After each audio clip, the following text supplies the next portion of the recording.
Bisag init palagi o di na palampason ni Dansoy. Basta ingani gani nga pagkaon ang ibutang sa lamesa, apo po ang bahaw.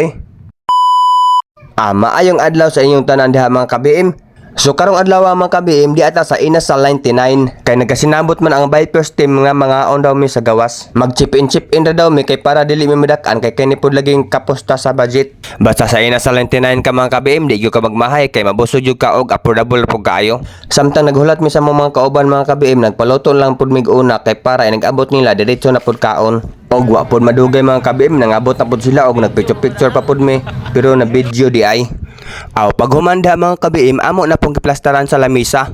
Wa pud madugay luto na pud ang pitso nga among gipaluto. Matud pa nila basta kay pagod-pagod lami daw kuno na. Di pud halata nga gipanggutom. Pero lang tawa na diha ang hinungitan sa akong kumpare guba-guba ang naong Matik na ni. Ako na gadad ni. Reels na pud ni. Pero pag humana mo da mga ka-BM awa ka bawas ang bukog.